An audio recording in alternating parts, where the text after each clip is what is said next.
welcome to this lovely event, which is a book launch and a symposium on Mathew Guest's new book, Neoliberal Religion, and there are plenty of copies around the room. My name's Linda Woodhead. I am Head of Department in Theology and Religious Studies here in King's, and I'm going to be chairing the session today, which is a fantastic honour and pleasure. And we are running from 6 to 7:30, and we've got a most fantastic panel of people. Matt is going to start us off talking a little bit and reflecting on the book and the writing of the book. And then I'm going to turn to Dr. Aisha Phoenix for some thoughts about the book, and then to Dr. DeHanas. Matt will then just make any quick responses he wants to, and we'll throw it open so that we have at least half an hour for good Q&A. I need to warn you that it's being recorded, as you can see, and we hope to put it on YouTube. So please not to be discouraged from the Q&A, but do be aware that you will be recorded if you say something in the Q&A. I'd like to also thank my colleague Toshif and Karen Toshif-Kara, Dr. Toshif-Kara and Dr. Karen O'Brien-Kopp, who've done all the organising for this. And thank you everyone for coming. It's really lovely to see. I can see people from several departments, I know, and also from outside King's. So it's excellent at this time in the academic year to have such a big audience, which is testament to Matt and his reputation. So welcome. I hope you're going to really enjoy it. I've known Mathew. I never call you that, do I? But Mathew for today, for a very long time. Mathew was at Lancaster University, where I was for a very, very long time. He actually did his first degree at Nottingham in theology, I think. Is that right? And then came to Lancaster, and I had the wonderful opportunity of supervising his PhD. And it was very obvious from a very early stage that he would go on and do something excellent. And so he has. So he's now a professor in the Sociology of Religion at Durham University, and he's head of department. And he's had an extremely distinguished career as a sociologist of religion. He's one of the best known sociologists of religion in this country and beyond. And he has worked, his PhD was on an evangelical church, St. Michael the Belfry in York, and alternative worship.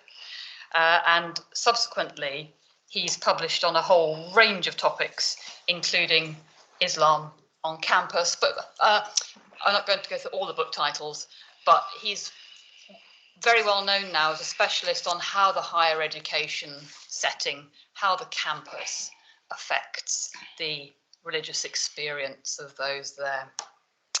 But now he's painting on an even broader canvas, and this book is, I think it's actually going to reshape the whole field of the sociology of religion, because it takes a whole new approach to that subject. A lot of, as you know, sociology of religion grew up at the end of the 19th century, and it took Western industrial societies as its kind of backcloth in thinking about religion in that context. And Matt has done something very, very important in this book, which is to update that and to take the market and neoliberalism and the contemporary context as the backdrop for religion, and to think what difference that makes. And that's what he is now going to tell you and us about.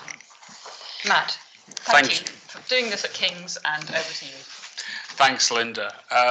It's such a pleasure to be here, and especially to see so many familiar faces from around London and from other parts of the world, or the country at least, and to see people that I haven't seen in a while. So thank you so much for joining us, and thank you especially to Linda and to Karen Toshif for organising this. I've never done a book launch before. I had a sobering experience once where I tried to do something like a book launch a long time ago with that book that we did in 2004 on congregational studies.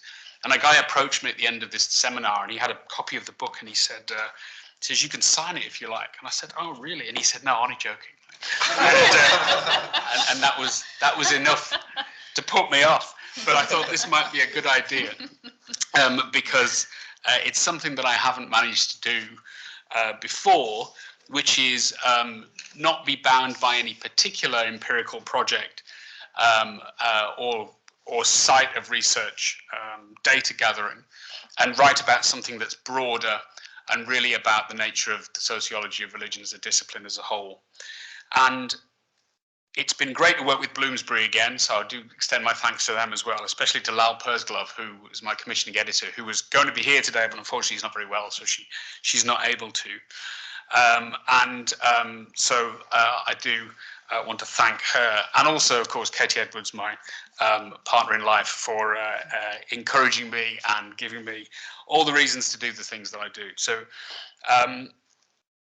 the book started out as an idea about evangelical Protestantism, which I'd done some research on years before, and particularly the way in which that movement is indebted to ideas of value and expression that have much more to do with the business world and to do with free market economics.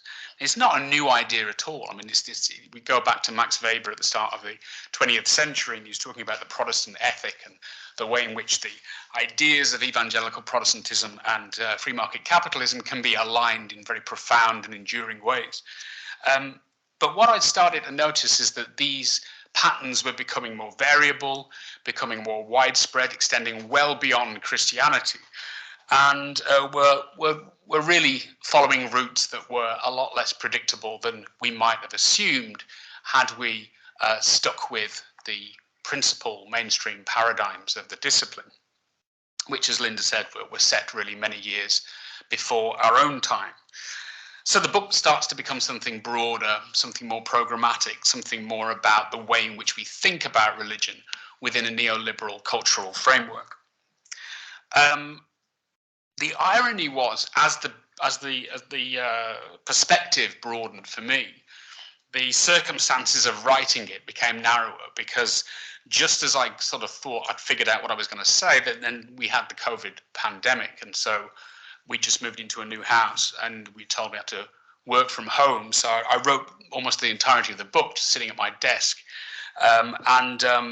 It gave me license to read a whole range of stuff that I'd not read before and really try and set what I was saying within the context of a multidisciplinary framework. And there's a lot of borrowing in the book from human geography, from international relations, political science, as well as sociology and anthropology. And I make no apology for that, because I just try and go where the best stuff is. So there's insight that to be drawn from all these different areas, and I hope that I've integrated that successfully. So the whole point of the book is to try and get a sense of how the context that we live in has been framed by neoliberal economics, not simply as an economic set of phenomena, but as a set of assumptions that frames how we interact within our own culture. And I break this down into three key characteristics that we can find in a broad range of spheres of life. Firstly, a heightened individualism. So a preference for the individual consumer as the principal kind of agent within contemporary life, over and above any kind of collective identity or community. Secondly, competition as the principal mechanism for discerning what's valuable, what's worthwhile. And finally, the tendency to treat objects and non-objects in commodified terms. So the tendency to commodify a wide range of human phenomena. And as the scope of the book broadened and the range of examples and variations on this theme of neoliberal religion extended, the purpose of the book evolved. And I wanted to just say a little bit about that before I hand over to Aisha and to Dan. The key argument, and Linda put this well, better than I could, is that social change has overtaken the sociology of religion as practiced, so that it's very difficult to see how we can capture what's distinctive, both about contemporary religion and about the way in which it interacts with its context by depending on the conceptual apparatus that we've inherited from the past. One of the examples of this that I think is most profound is the idea, I mean, we learned about this a lot when I was a student, is the idea of sectarian religion. You talk about a religion that's heavily boundaried, that keeps out broader culture by either withdrawing from society or by requiring its members to keep at bay the forces that would make their experience impure. There are many examples of Jehovah's Witnesses from the Amish that we can use to illustrate that. In the contemporary context, it seems to me there are far more interesting ways in which religious experience can be boundaried. And social media is one interesting example where we can do as Norris and Inglehart put it in their book on cultural backlash. They talk about the retreat to social bubbles of like-minded people. And what I became very interested in that respect was the way in which the circumstances of the social media age create opportunities for religious expression that might actually be quite sectarian-like in one respect, even as they're very open and experimental in another. But the second reason for looking at that was to identify the ways in which, the profound ways in which those contexts are framed by commercial interests.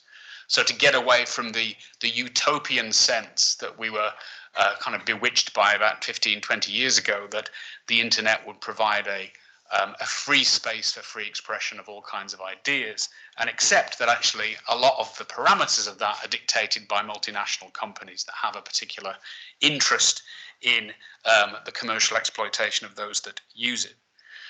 So I was interested in the way in which this context provides different templates for religious engagement.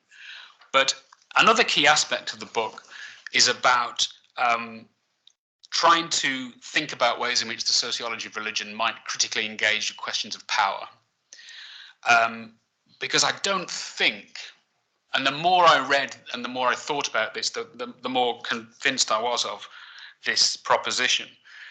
I don't think we can take the neoliberal context of contemporary religion seriously without acknowledging the ways in which religion plays a part in perpetuating inequalities and enabling the or legitimating human suffering in different contexts. So it's impossible to simply say we're interested in describing what's there. We have to say, okay, what do we do with what we've described? What responsibilities, ethical ones, might we have in managing the information that we've gathered and interpreting the contexts that we place at the heart of our thinking and our study.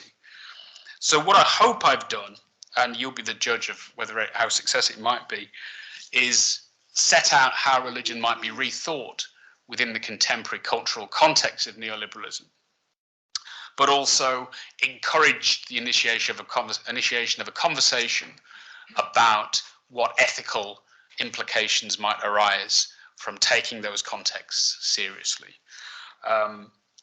So that's all I wanted to say by way of introduction, and I'm profoundly grateful to Aisha Phoenix and Dan DeHanas, friends and colleagues from whom I've learned a huge amount over the last few years, including while writing this book. Very grateful for them to agree to respond, and I hand over to Aisha. Thank you, Matt. Can I just introduce, I'm going to introduce the speakers as they come along. So Dr. Aisha Phoenix is a co-author with Matt, aren't you, on the Islam on Campus book. And she is here at King's. She's lecturer in social justice at King's in the Centre for Public Policy Research. And she's currently a UKRI Future Leaders Fellow, which if you don't know, it's like getting hen's teeth to have one of these. They're unbelievably sought after and prestigious, and very few people get them. So congratulations to you. Her main research is about colorism, which means skin shade prejudice. And the UKRI research that she's doing is a large-scale study of young people's perceptions and experiences of colorism in the UK. So Aisha, we were very delighted that you were able to join this panel and to respond to Matt's new book. Thank you so much. So we are living through both challenging and changing times. The COVID pandemic is just one of a number of issues that have caused global socio-political upheaval. All the recent changes make this moment ripe for sociological examinations of how societies are shifting and adapting. Guest's book makes a key intervention into understanding one aspect of this, neoliberal religion in the 21st century. Professor Mathew Guest argues that neoliberalism is characterized by cultural conditions that he describes as heightened individualism that prioritizes the freedom of the consumer over shared identities, a taken for granted assumption that market competition is the best measure of value, and a tendency to treat cultural objects as commodities. This has an impact on the social order. At the same time, populism, with its attendant challenge to what or who can be considered an authority and what constitutes news, is changing how populations in a number of countries interact with both governments and soft power. All of this is influencing how some religions are evolving, and it is this that Guest explores in his new book. Neoliberal Religion, Faith and Power in the 21st Century is an illuminating and thought-provoking book, written in Guest's characteristic, precise, reflective and intellectually rigorous style. Guest situates neoliberal religion in the current socio-political moment, engaging with classic and contemporary theorization of religion in theorization of religion and sociology.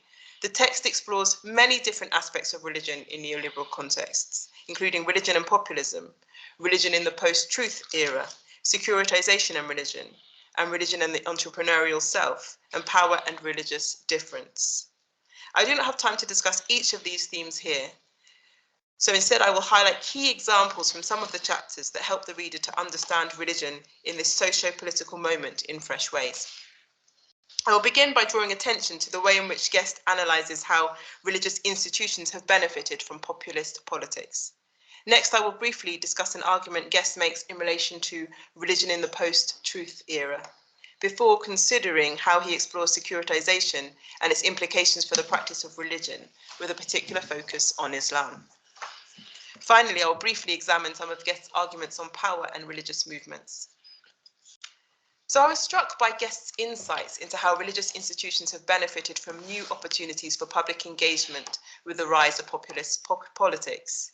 He highlights how Islamic institutions in Turkey and Christian institutions in Hungary have been co-opted into promoting the government's message, while at the same time receiving new funding and powers from the state. He also argues that populist Christian nationalism uses Christianity as a symbolic resource to prioritize white men's interests.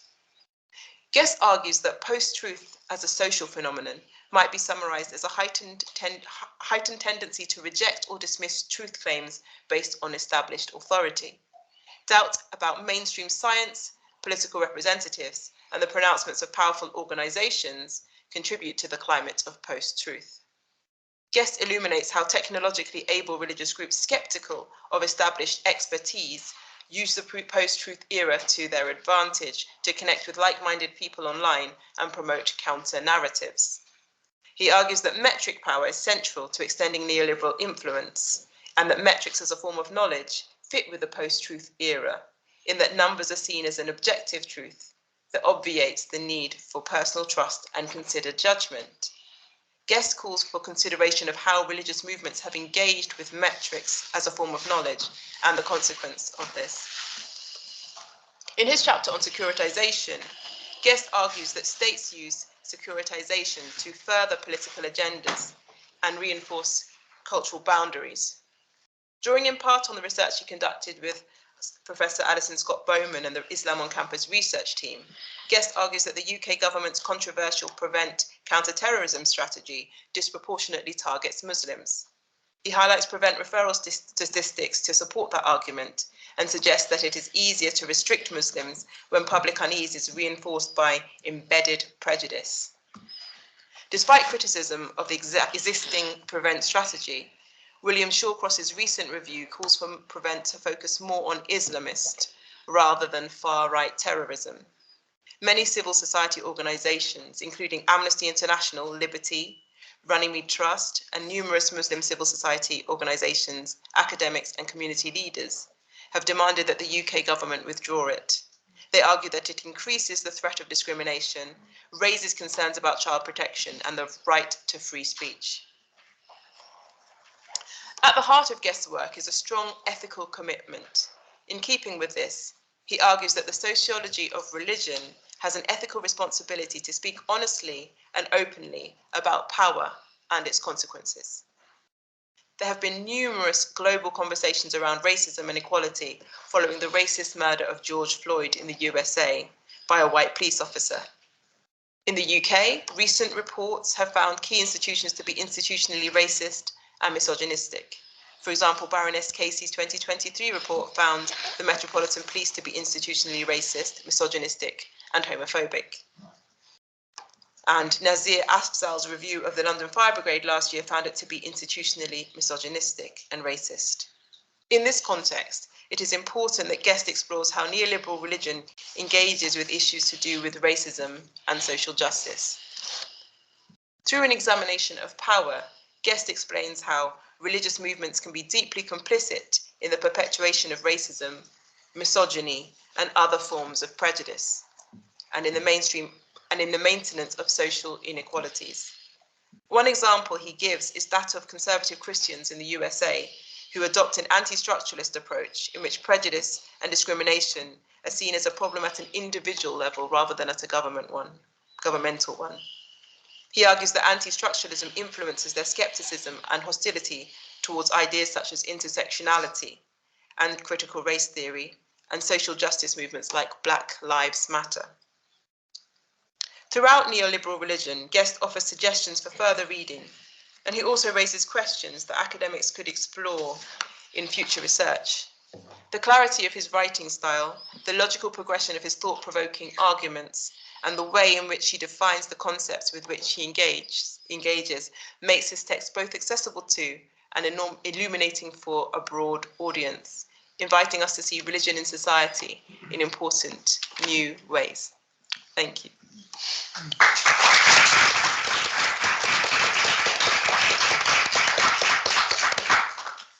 Thank you so much. Now I turn to Dr. Daniel DeHanas, who's a colleague of mine here at King's in the Theology and Religious Studies Department. And Dan is Senior Lecturer in Politics, Society and Religion. Dan works on post-migration religion, particularly Islam and Christianity. And he has looked at topics like political participation and political belonging amongst young Christians and Muslims in London and elsewhere. Dan is author of London Youth, Religion and Politics, and he's also an editor of the journal Religion, State and Society. Dan, we're really looking forward to hearing your views on Mathew's book. Thank you very much. It's a real pleasure to speak about this book, which I found a really enjoyable read, and that's not always true of academic books. So thank you very much indeed. So I'll say I think this is a really accessible, really lively, never dry book, and it's the kind of book which can be read by anyone and you can really get a introduction to the sociology of religion through this, and it's something that I would assign in that respect, just to give a sense of what the sociology of religion is trying to do. It also draws on a really remarkable range of reading. So I think one thing that's true of it is that it's impossible not to learn from this book, even if you've read you've been part of this field for a long time. And so for that reason, I can really see you in your study surrounded by piles of books and really getting into this in a lot of depth and I think really getting some new arguments which aren't brought together into one place. So I really think there's something to be gained from the wide literature that you're drawing from in this piece. I think the most important chapter in this book for me was the ethics chapter at the end, where you're really interested in reinvigorating debates in sociology of religion around ethics. I think that's a very important thing. And if there's any nub that anyone gets from this book, I would hope that it would be that. I think that we need to be much more upfront about our own positionality, much more clear about the fact that religion can be a source of potential good, but also social harm, and really look at the nuances of what religion can do and how it can be used with its remarkable capacities for manipulation as well as for possible good being done in the world. So that chapter really stands out to me as extremely important. This whole book has a lot to do with, and many similarities with Max Weber's book, The Protestant Ethic and the Spirit of Capitalism. So there's a lot of interesting affinities between this book and that one. And many of you will have a sense of that, but at the very core of that is this idea that there's a kind of Calvinism or even a hyper-Calvinism that was at work in Europe and in the United States. And through that strong kind of Puritan Calvinism, there was a sense that you would be saved or know that you were saved and part of the elect based on your success in this world. And so if you were prosperous, if you did well, that would be a way of knowing that you would be destined for the next life. And one of the key authors that Weber is writing about is Richard Baxter, the English Puritan, who thought about this as being a kind of cloak, that your success in this life was a cloak that could easily be taken off as you enter heaven and go on from there. But actually, it ended up not being just a cloak, but more of an iron cage or a kind of shell that held us in a certain way, where actually the rationality of capitalism came from that period of time and it has held us lockstep in a kind of, let's say, neoliberal order, at least where we are today. What I think is really interesting about this book is that it's saying that relationship has gone through a kind of feedback loop, which is influencing evangelicalism in particular, but many other types of faith. So that the rationality of capitalism may have been birthed by certain movements in religion, and now it's really reshaped movements which are taking things a step further. And some of those movements that would be obvious are different types of expansionist, missionary-oriented evangelicalism. So there's an expansionist impulse that you write about, but also prosperity theology of many different types, the ways in which that is really all about showing your success in a much more conspicuous way than would have been true of the Puritans. And that this sort of hyper-evangelical capitalism, neoliberal order, which is a construction that I'm not happy with, but I'm just sort of making up on the spot. This combination of forces has ethical implications for the ways in which populism and many other ways that democracies themselves are being challenged in our world today. What I think is really interesting about this and really interesting about thinking about this book along with Weber is that a lot of us who read Weber think about him as writing about impersonal market forces and writing about different ways in which the world is being shaped by rationality and bureaucracy. And we don't realize that Weber actually wrote about personalities and people like Benjamin Franklin and Richard Baxter, who I mentioned, and others. And something that's very true about this book is that it recaptures the personal side of these arguments. And so if you look through the pictures, the photos that are included, there are some really big personalities in this book.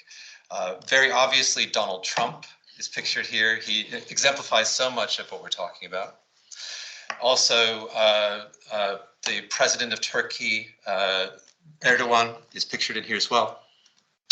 As is Joel Osteen, the megachurch pastor with a amazingly large Houston, Texas church, which can seat 20,000 people, but that has many services, so really has much wider reach than just 20,000.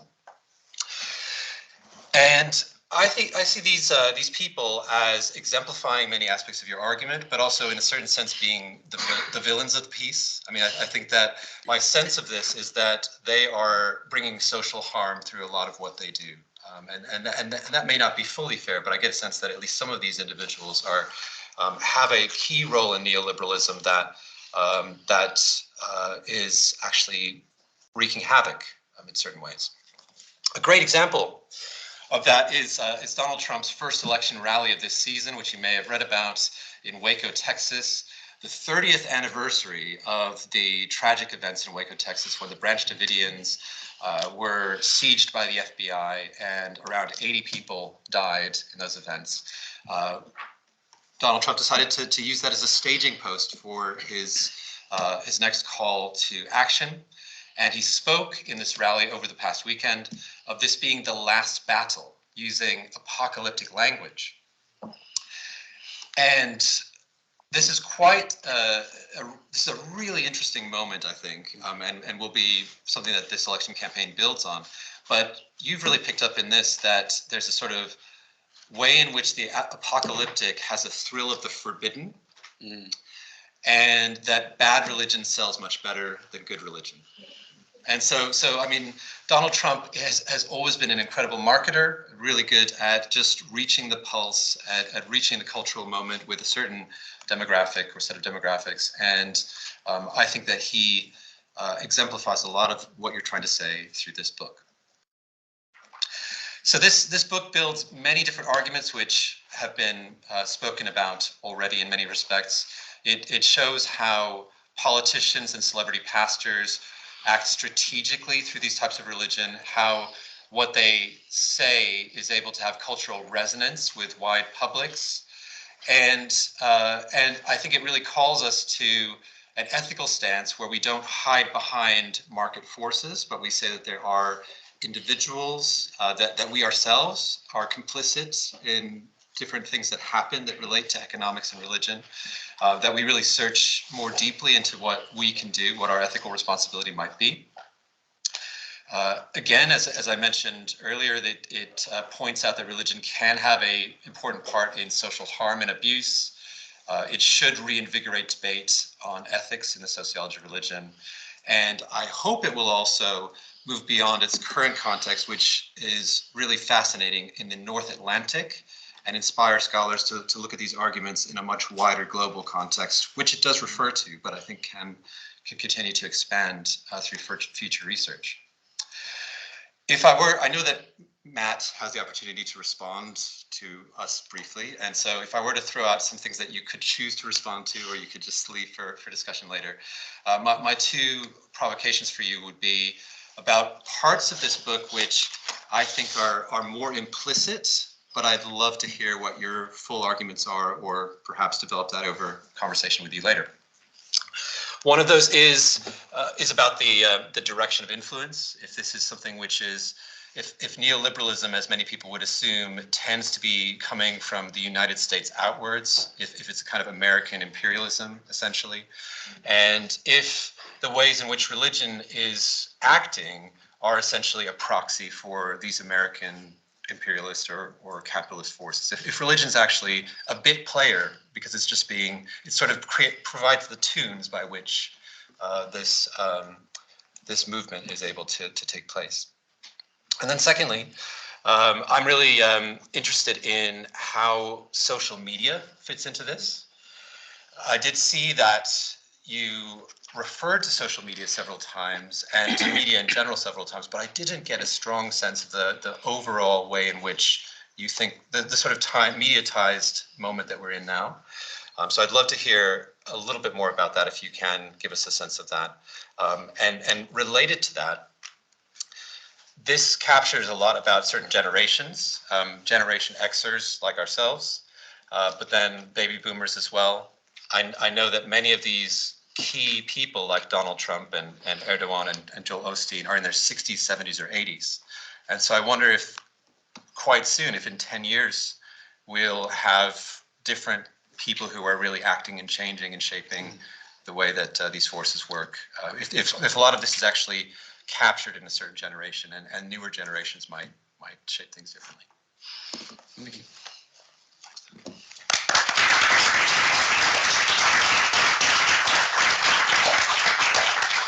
Thank you so much, Dan. Quick response on any of those points from either speaker, please. Okay, so well, firstly, thank you so much to Aisha and to Dan for taking the time to really engage with the book, and I'm delighted that you like it, and that it's provoked some thought and some discussion.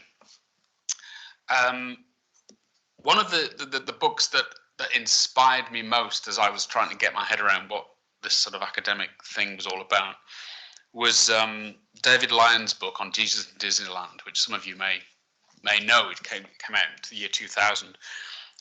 And David Lyon writes just so well.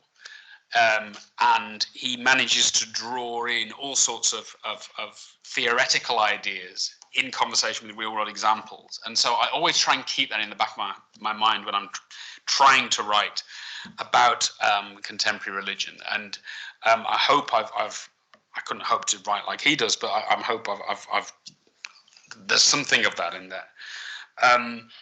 The different contexts that appear in the book, the populism, post-truth, securitization, in part reflect the logic of neoliberalism as I see it, but also sometimes they reflect counter-arguments. And one of the things that was really fascinating about securitization, and Aisha we've worked together on this for a number of years, is that within a context in which it's very commonplace to see cultural forces as characterized by freedom, free flow of information,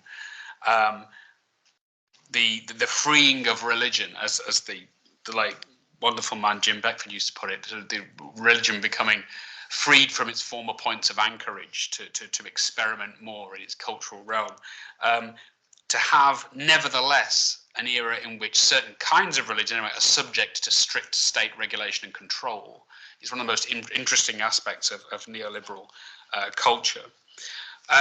Just very briefly, just to respond to Dan's comments about the implicit, the bits that are of the argument that might be implicit rather than explicit. The direction of influence is a tricky one, because it's one of those questions I'm never quite sure whether we can really answer, and whether it's helpful to answer, or whether we simply need to point to constellations of correlation rather than causality and try and trace the way in which they move. Now, it could be that this, I mean, I could have written this as a critique of American imperialism as a vehicle for neoliberalism, but I don't think it's as simple as that. And to evoke the comment you made about the global South, I think there's some very interesting ways in which these cultural flows are being manifest in different parts of Africa and the Far East, for example, that are a lot less aligned with the traditional template than we might have assumed. Whether religion is a proxy for other kind of forces, I'm always skeptical about that kind of argument, because it seems to assume that there is such a thing as pure religion that lies underneath all of the cultural baggage, and I've never been persuaded by that. I think it's all baggage, and it's impossible to disentangle it. What we can do is point to different clusters of influence or clusters of association. What we can't do is, I think, assume that this is simply a veneer over which the real stuff is happening, and which is why I steer clear of the arguments about proxy and other forces. Social media, I could certainly say a lot more about in the book, and I'm conscious that's a bit of a gap. There are elements in there where I try and talk about the commercialization of knowledge in the post-truth chapter, but I think that's definitely something I need to develop further. The generational differences. One of the best books I read while I was writing this was the book of the project that Linda was involved with that looked at Gen Z, or as my American friends like to me, surely it's Gen Z, explained, which includes some fascinating analysis of the way in which social media and online platforms completely transform the way in which people interact with one another. And I used some of that in here. But I mean, there is so much there to be picked up and developed that I hope other people will do as well. So yeah, there's much more to be said on that in the future, I think. Super.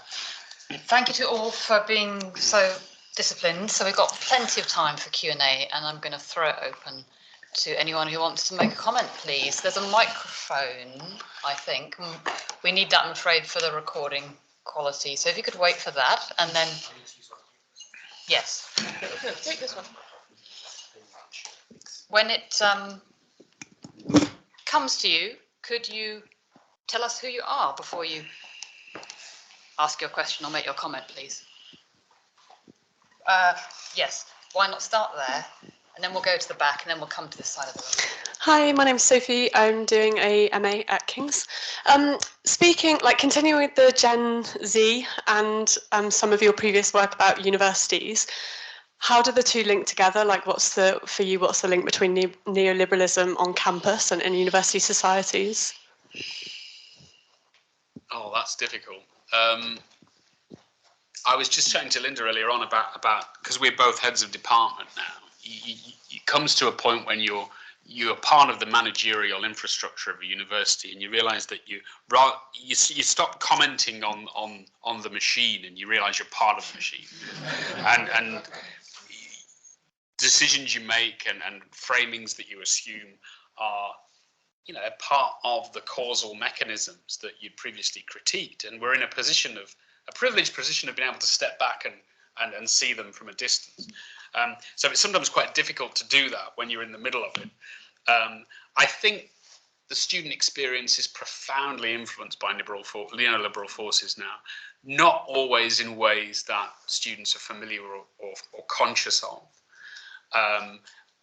But I mean, for those of us, and I don't wish to sound cynical, but those of us who've been in higher education for a couple of decades or more will have witnessed the commercialization of higher education and the increasing tendency for undergraduates in particular to approach their education as something aligned with an economic transactional relationship, something that you've bought and that you're therefore entitled to receive something in return, which is completely understandable because of the way in which the fees regime is developed.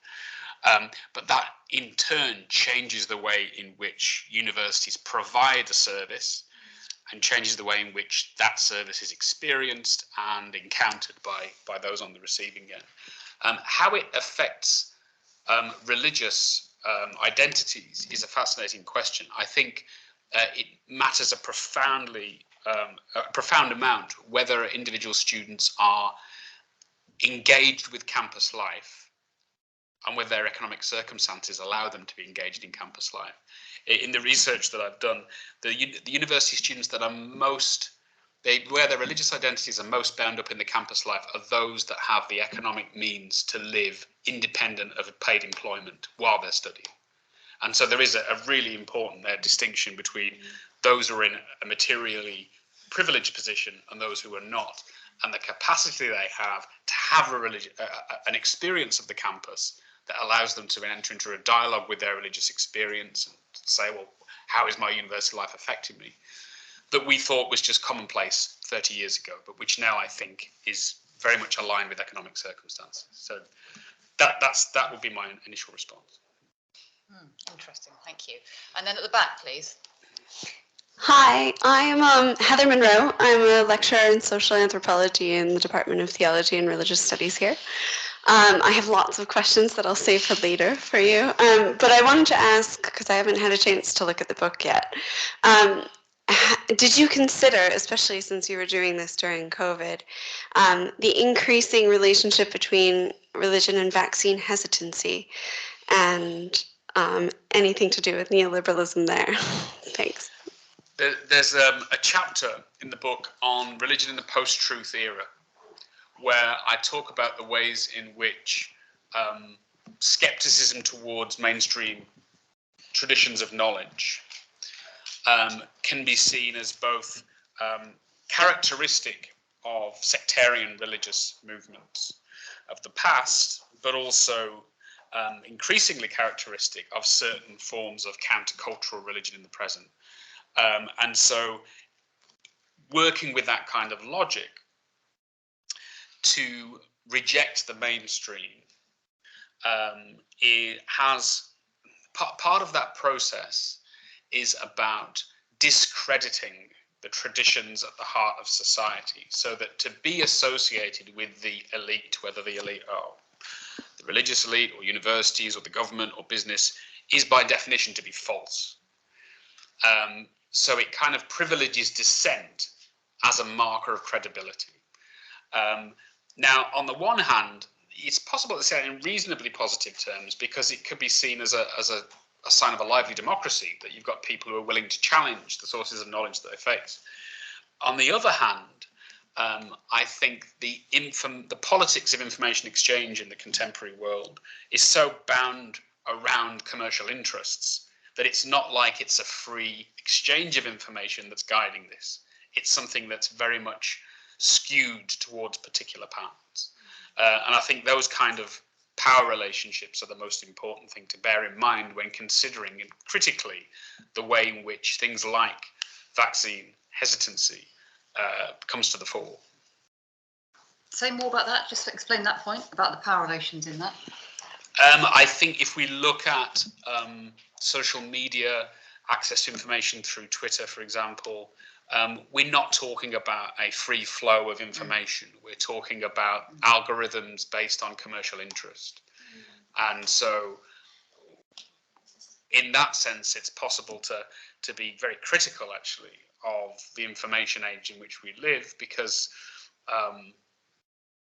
on the one level, the information itself is driven by commercial interest, and on the other, it provides the illusion of free access, which allows people to feel like they're freely choosing certain kinds of knowledge above others, and also that they have access to a wide range of possibilities, which in addition lends credibility to the claims they're making, because they can say, well, I've looked at all the different possibilities, and I've been online, and I've looked at these debates, and this is obviously the most compelling argument that I can find. Yeah. Can I ask a follow-up? You can.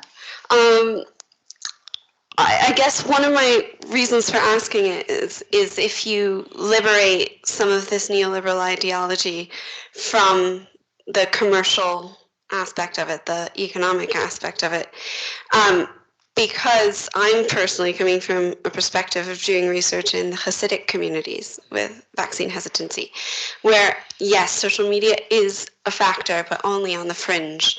And it is one of the most significantly growing centers for vaccine hesitancy.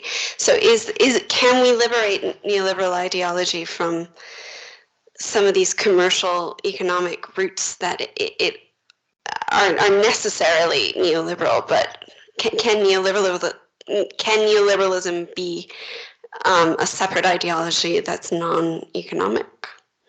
Good question.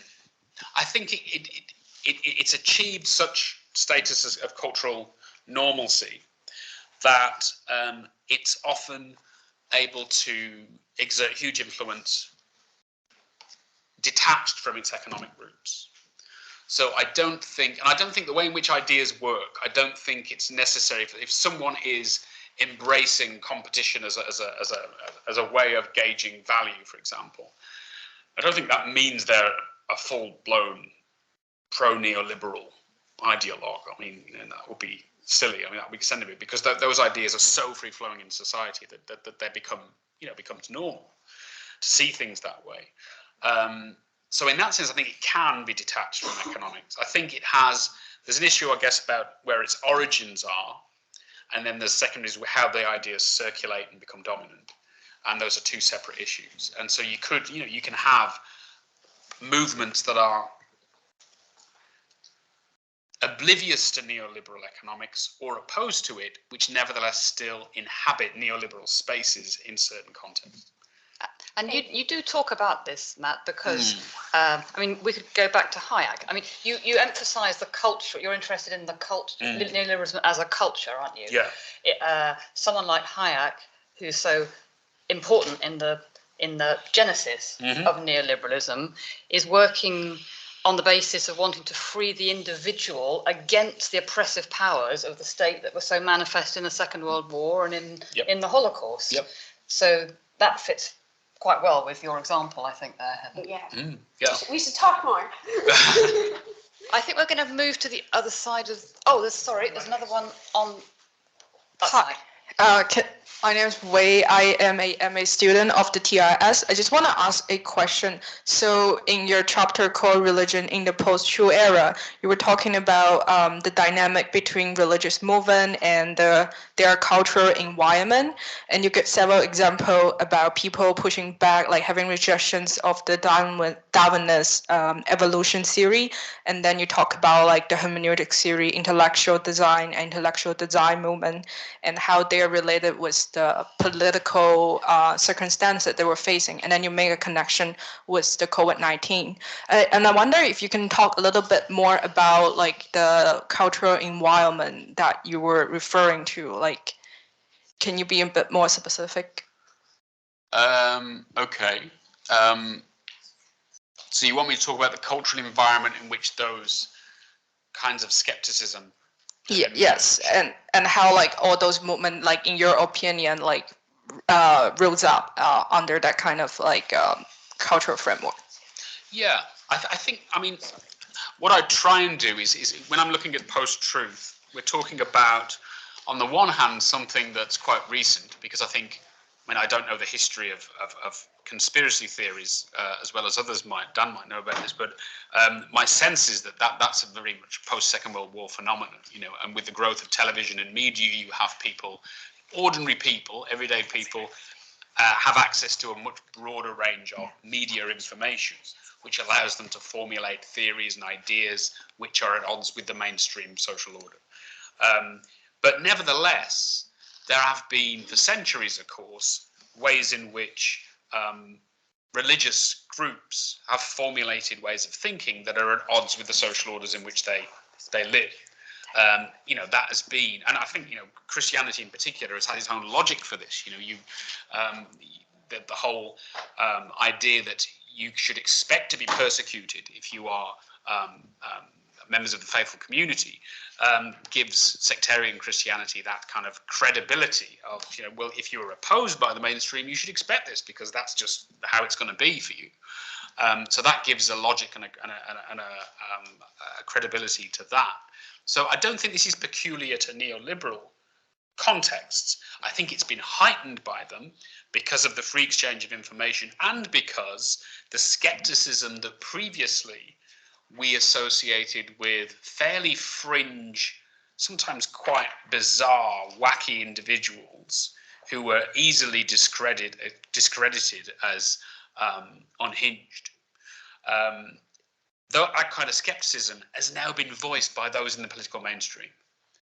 So you have ideas of truth and falsehood come unhinged from what the solid foundations we assumed they had, and that logic being rehearsed not by people who are easily dismissed as cranks, but people who have power. And that, I think, makes it a more contemporary phenomenon that's worthy of interest now. Does that answer your question? Yes. Thanks. Did either of our speakers want to come in on this one? Okay. I've noticed you, but there's one at the back. Daniel Nilsson from Roehampton University. If I've not read your book, but I've been listening to you through the lens of Global South, where my research interests focus. If you were focusing on, say, Pentecostalism, which is now the dominant forms of discourse in global Christianity, especially in the global, and as well as in Britain, actually, will you have written something different?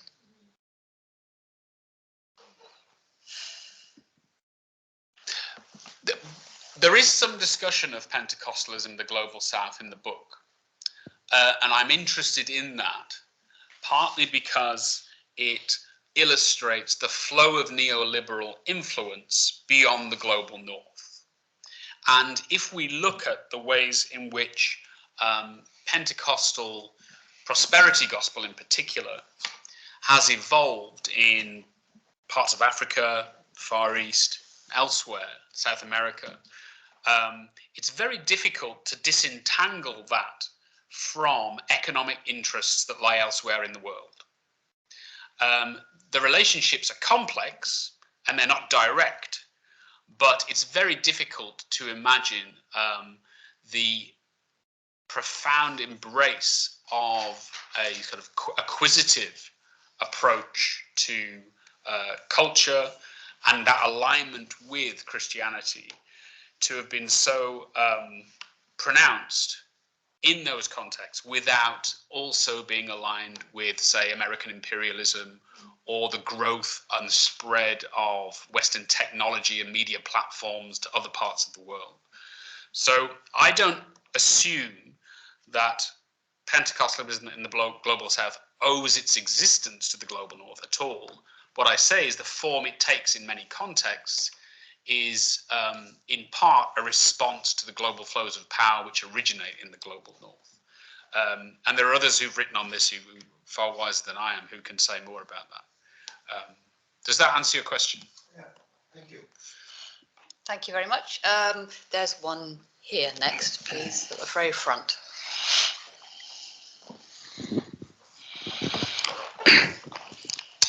Nowadays, many people very interested in artificial intelligence, AI. Can you remind us who you are? Your Sorry? name. Your name. Yeah, sorry about that. My name is Byung. I am a student, religious study. Many people are interested in AI. Nowadays, is Chat GPT is sensational. Yeah, so I using ChatGPT. It's like a solicitor. More is every answer is I ask ChatGPT's answer to my question. It's like a solicitor. I'm very shocked that this kind of service. My point is that social media and information is affected by neoliberalism, yeah, neoliberalism. Sorry about that, my pronunciation. Yeah. So perhaps ChatGPT is perhaps will be affected by this kind of the ideology, neoliberalism. Yeah? What is your perspective over future AI? ChatGPT came to my attention way after this was submitted, but it came to my attention relatively recently in the context of the of student conduct within my university and the way in which student assessment might be managed and its integrity maintained. I still haven't got my head around it. My institution is trying to present it as an opportunity rather than a risk, although I'm yet to be convinced that that's a persuasive argument. But I think you're right. I think it is a potentially profound force for change, and the way in which it upsets the boundary between commercial product and individual innovation and creativity, I think is not going to go away. What it means for religious groups, I don't know. I received an email about a week ago from an account I've never recognized, which was suggesting that AI was the latest context in which religious experience would be generated. And it was a group that were celebrating AI as a new site in which religious encounter could be fostered. I don't know what that means, but one of the most exciting things about writing a book like this was that new stuff was always happening, and I was thinking, well, I've got to get that in. And that was after I submitted it, so I can't pretend to know more than I've just said, but it's definitely something that will have to be considered as we think about the changing nature of neoliberal cultural contexts. There was one there, please, next. I think had said that right at the beginning, had his hand up. Oh, I do apologise. Thank you for noticing that. Sorry to neglect you. Not at all. Thank you very much. Thank you very much for allowing me to ask my question. And can you tell us who you are? Yes. My name is Jamie Knight. I go so as far back, I think the origins of neoliberalism in this country started off with Margaret Thatcher. and she made a statement, very controversial at the time, there is no such thing as society. And I always remember her going to the Church of Scotland Assembly in Edinburgh and giving a speech which came to be known in the media as a Sermon on the Mount. And I just feel that neoliberalism is like a steamroller, or the church is there kind of thing. We're not very happy with Margaret Thatcher. It's like a steamroller, like King Canute kind of thing, saying to the tide, go back. It just steamrollers over everything. And no matter, we can't change that as the future. I just wonder if you agree with that. I don't agree with that. I don't agree with it because, and it's one of the most profoundly, it's a bit like, the Usual Suspects film. One of the great lines in the film is that, the greatest trick the devil ever pulled was convincing the world it didn't exist. Right? Well, the greatest trick neoliberalism ever pulled was convincing the world it was inevitable. Neoliberal logic is often touted by economic apologists as almost, and this is how it was held by Friedrich von Hayek, who was its intellectual father, as a kind of almost like a natural law. That it was, if we let things just have free competition, then that we were allowing them to be more themselves or fully themselves. And also this would be a natural and healthy way in which we could assure ourselves that things were fair, because they weren't subject to the intervention of despots and state. Now, I don't believe that. I think neoliberal forces in economic terms are very powerful because there are many powerful people who have interests in its continuation. And the reason why neoliberal economics is so pervasive in an enduring sense is because people have made decisions that it remains so. They could have decided otherwise. And so just like it's not inevitable that women be subjected to being the inferior sex, or just as inevitable that it's not inevitable that humans are enslaved. It's not inevitable that wars continue. So it's not inevitable that neoliberalism remains dominant. But it is up to human agents to contest it with the power that they have. And that's one of the reasons why I think the ethical dimension of this is so important. These are not inevitabilities. They are powerful, but they are also contestable. And we would do well to keep that in mind, I think. Now, you are next, I think, and then I'm noticing you all. And I think the person at the back has then had their hand up the longest. I'll rely on you. Please go ahead. Hi there. Oh gosh, very loud. Hi, I'm Susie. I'm a PhD candidate in theology and anthropology at Cambridge. Sounds fascinating. Really looking forward to reading it. I wanted to ask you, and I'm sorry if this is in your book, but do you think, or have you got any thoughts on TikTok and the pandemic and how that's complicated the picture?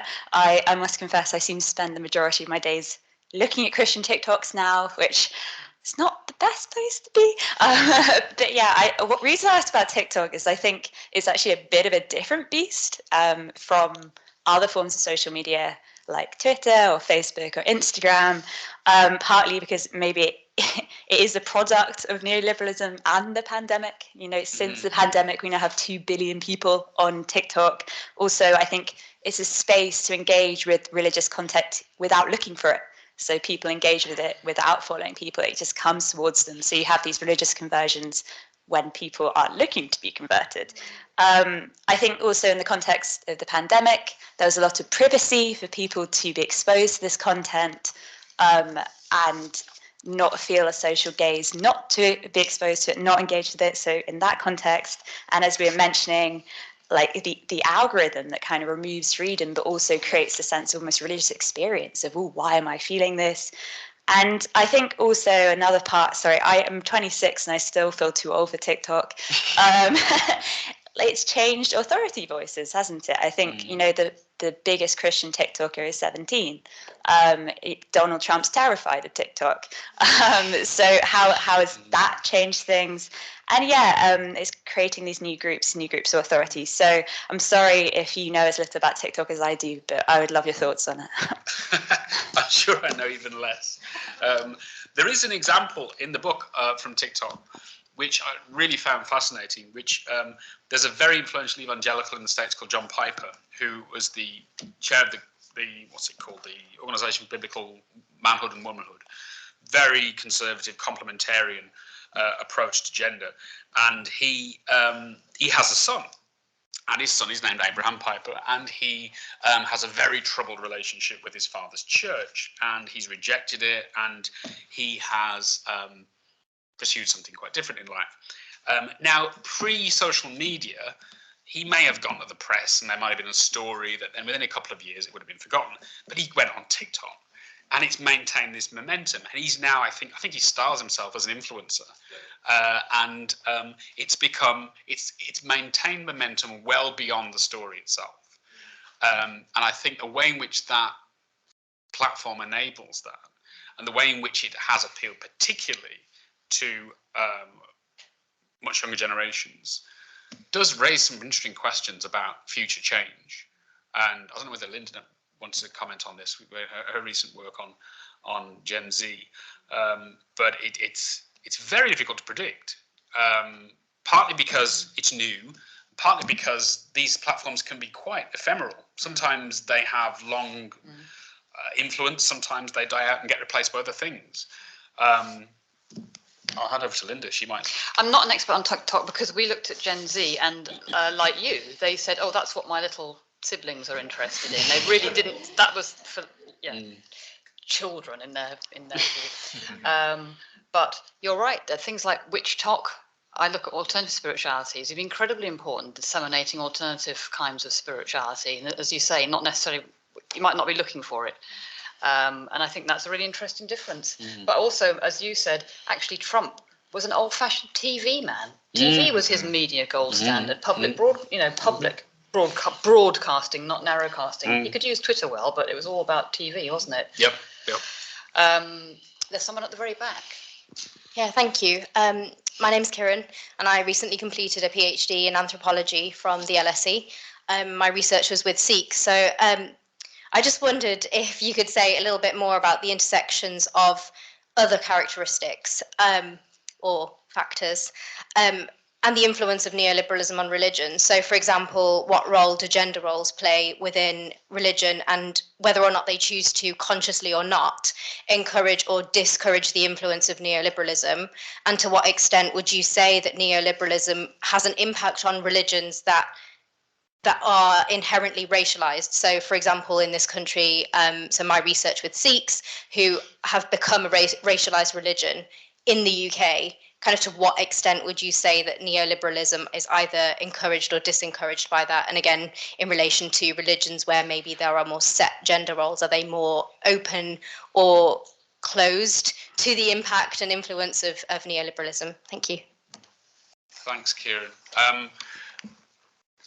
One of the most interesting things that I discovered when I was writing this book had to do with the way in which ideas of secularity and non-religion were sometimes associated with the neoliberal.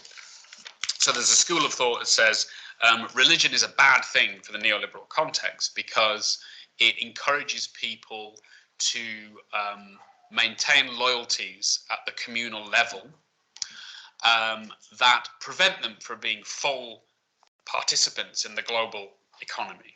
They prevent them from being free consumers. So there's a tension between the religious and the secular in that respect, insofar as secularism is associated with neoliberal economics.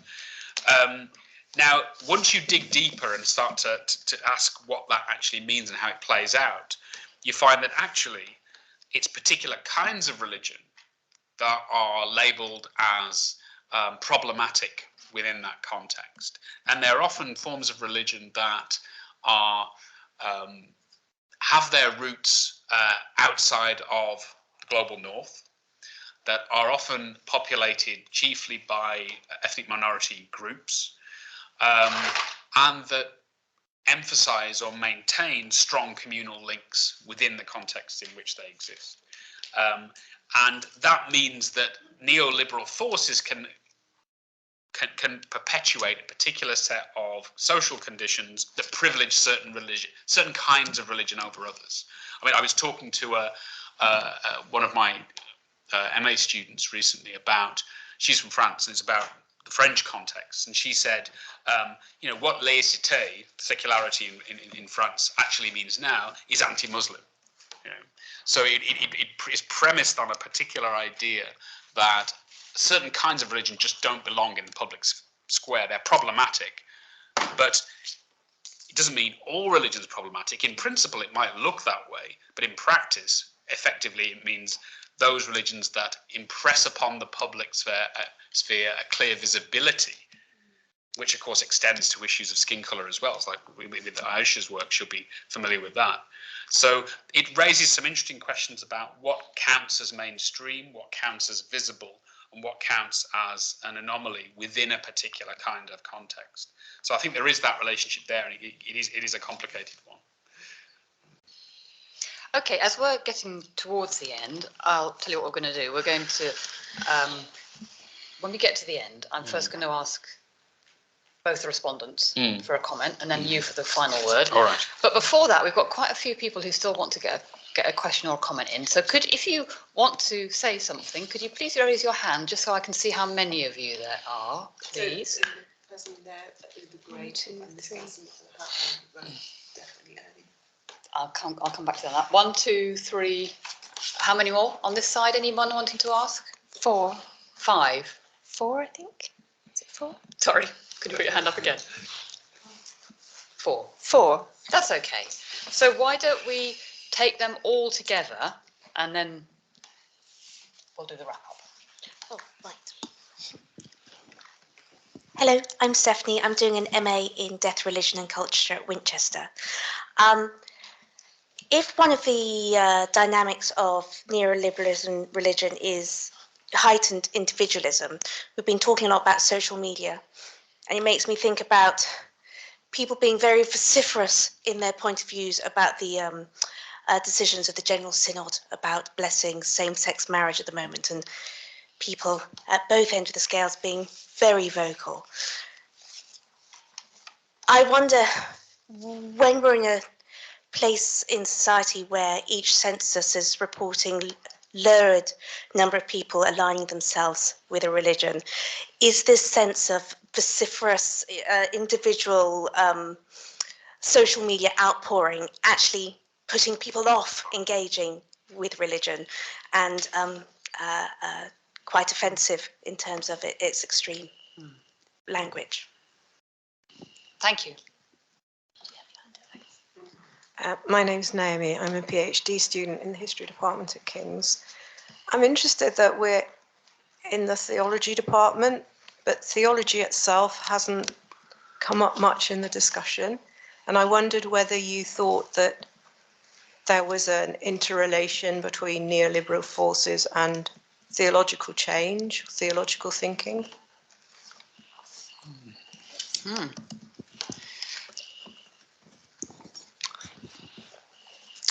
Hi, I'm Didier. It's not really a question, but just wanted you to expand on the chapter on populism, because I know a lot of research and essays you've been writing on populism and religion and the anti-gender movement across the world. So I just want to know your thoughts on that and the relationship between the three, and if there's any patterns or challenges to that relationship recently.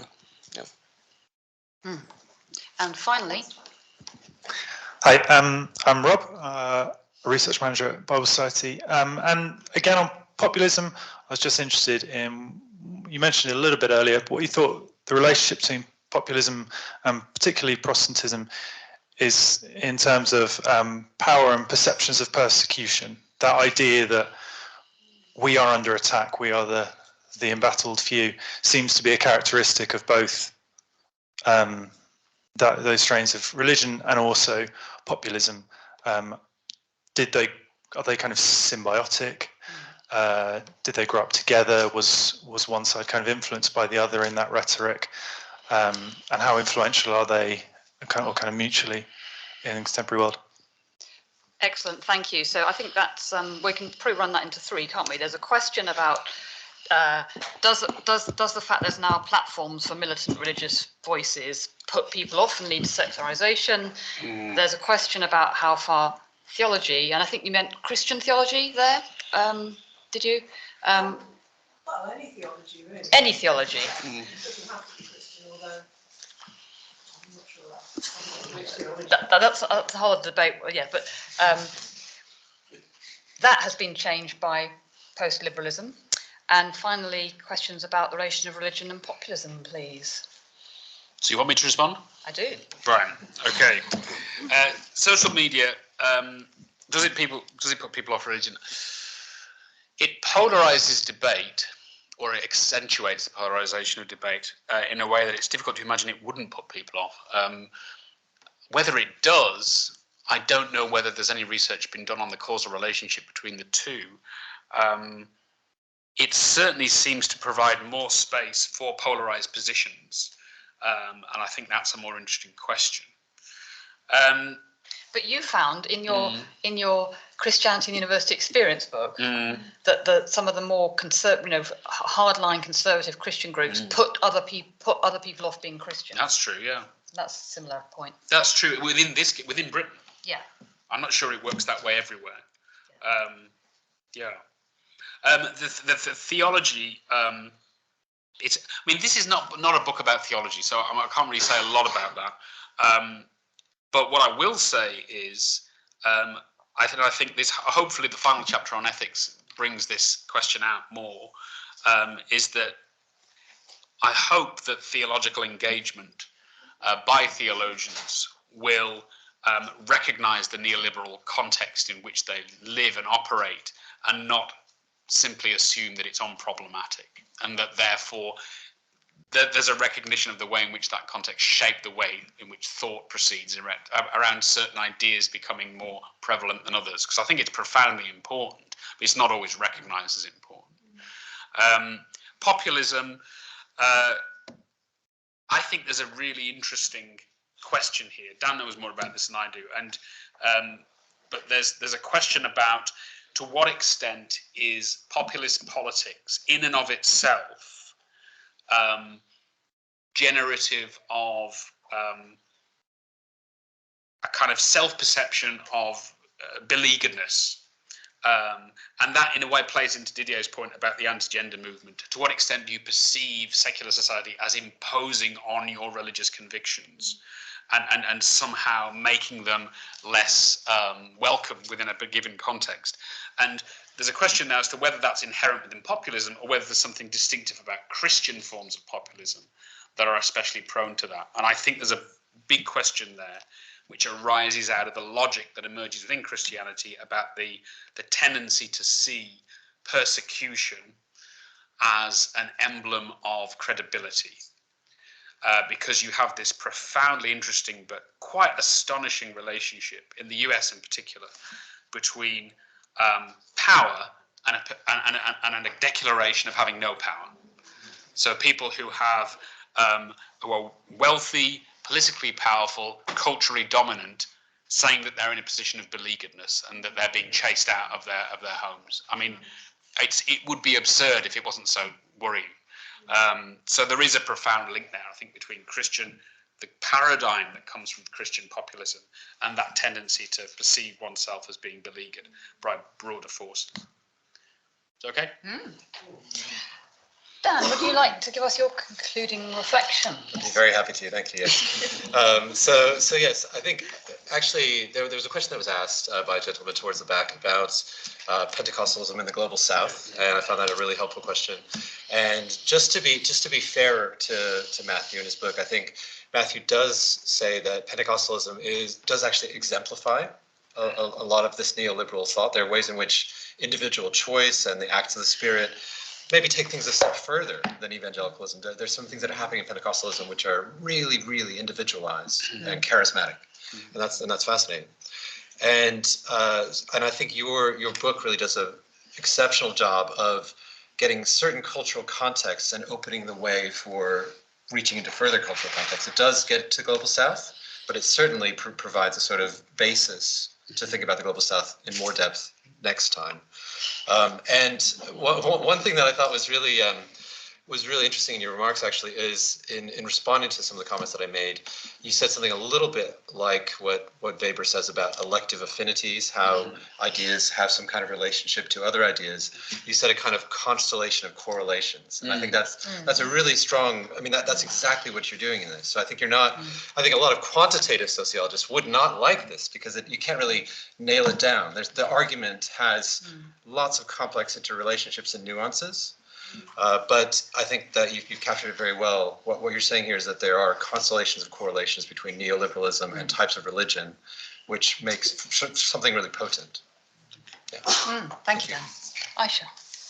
Okay, so as this discussion has shown, Mathew has such a wealth of knowledge about neoliberal religion, which he imparts through this book. And as Dan mentioned in his opening comments, this text is a wonderful resource for everyone and who stands to learn such a lot from it. And I was just reflecting on that question that was asked about neoliberalism kind of being inevitable, and Matthew's response that it's so entrenched because those with power make decisions that ensure that it's perpetuated. Obviously, he said it much more elegantly than that. So I was left wondering then, are there religious movements that are rejecting neoliberalism but from an ethical perspective? Because in the securitization chapter, Mathew talks about terrorist organizations that are critical of neoliberalism whilst also benefiting from the conditions of neoliberalism and exploiting it. So I'm left wondering, it's a question just for the air, not to be responded to necessarily, but reflecting on what's next then in terms of religious movements that are critical from an ethical standpoint of neoliberalism. Are there such religious movements and developments happening, and what's the future? Where do they go from here?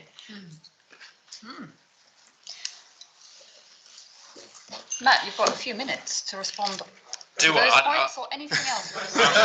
I'm kind of the last word. Yeah, I'm kind of regretful that I have those minutes because Aisha's asked me such a difficult question.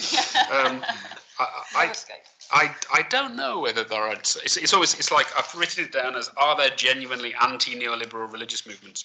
I'm sure there are.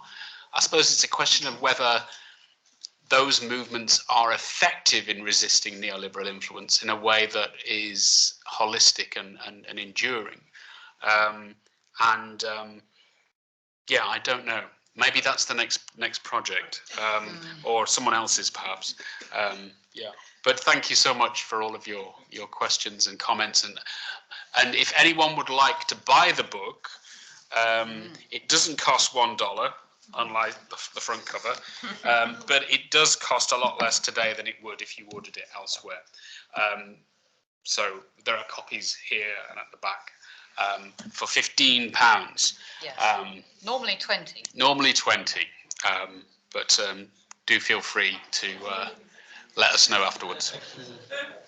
Well, I'm sure you will all agree that was a fantastically, as wide-ranging as the book, wide-ranging discussion. It shows you just what a broad field you're playing on, how exciting this book is, why it offers a whole new framework and a way of thinking, not just about religion, but about the world we live in. And thoroughly, and as Dan said, beautifully written, extremely clear and accessible. Even though it's a constellation of correlations, you will be able to understand it. Very clearly. Yeah. Thank you all so much for coming. We've got a reception now, so there are nice things to drink there and a chance to talk further. But a huge thanks to everyone here.